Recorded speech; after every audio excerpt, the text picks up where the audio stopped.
Luluto tayo guys ng kinektot.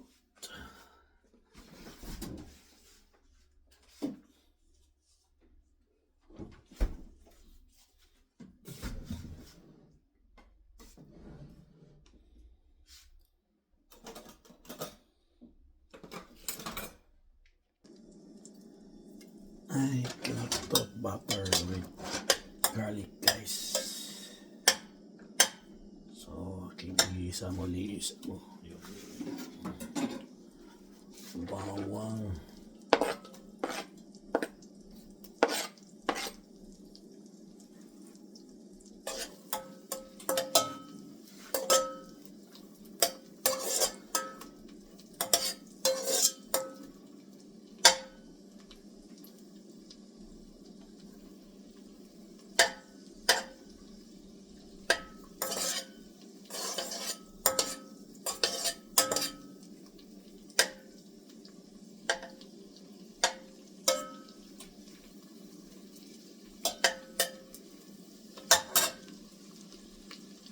Yan na muna guys, mamaya yung sibuyas.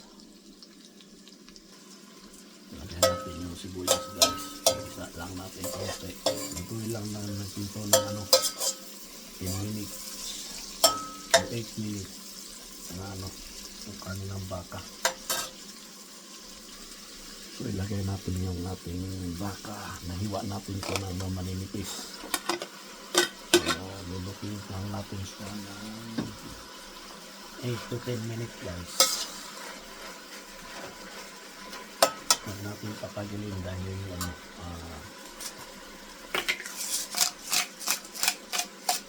titigas. Yan natin yung konting paminta at yung patasin ko is ito. Patasin natin para may lasa siya.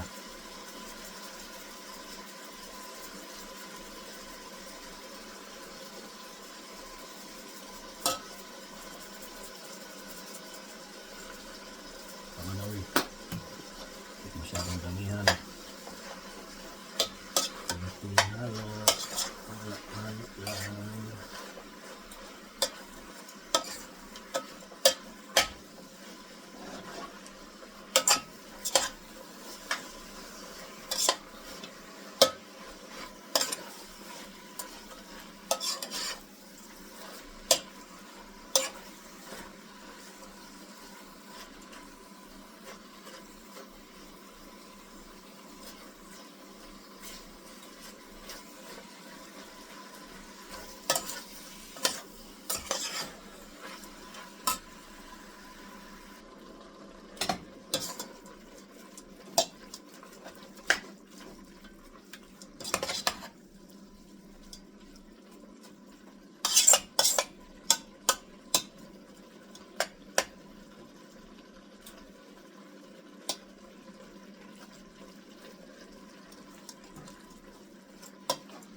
Ay, nagtubig siya guys, nagtubig. Dapat hindi na siya nagtubig.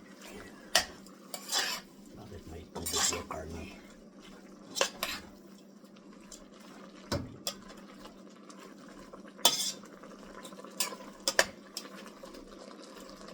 So, aking titikman guys, yung aking ulam, kung may lasa o kung malambot, man natin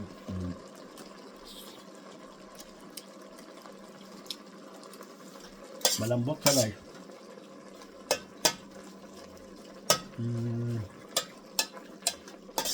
Naisip ko kung lagyan ko ng asin o ano.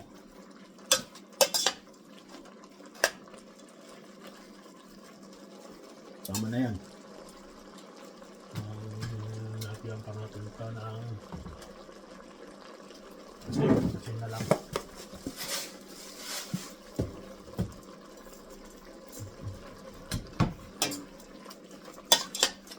aking patayin na dahil malambot na siya guys. Huwag natin patagalin to dahil pag oras pinatagal natin to, kukunat siya. Hindi natin manguya. So alright guys, luto na yung aking kiniktot. Ako'y makakain na. Kakain na ako, luto na rin yung kanin ko. So pailalagyan ko ng bawang na ito na siya. May bawang sanggisa pero yan ko pa rin ng ganito.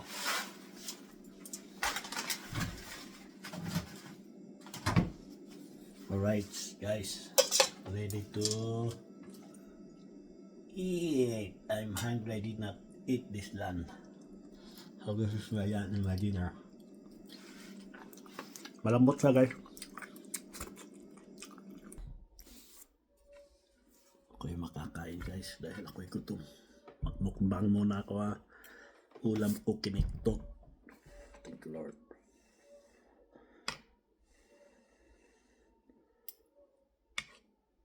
Ito yung pamadali ang luto.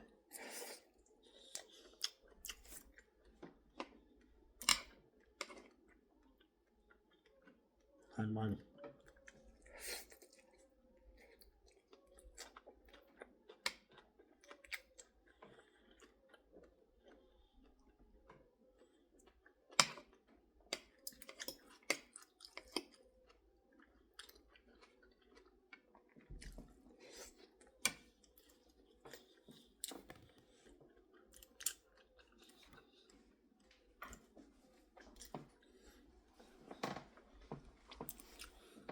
Ako lang mag-isa dito, yung anak ko umuwi.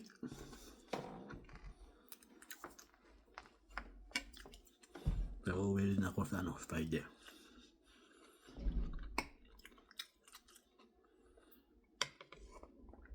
Doon ako magdidiwang ng Pasko sa Ontario.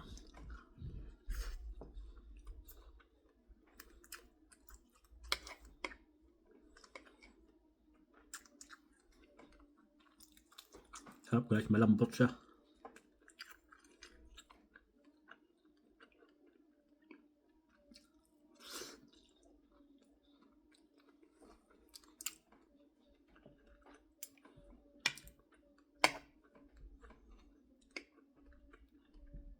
Yun na to, lunch and dinner. Diretso na ako matulog mamaya. Aga pa naman alas 3 dito.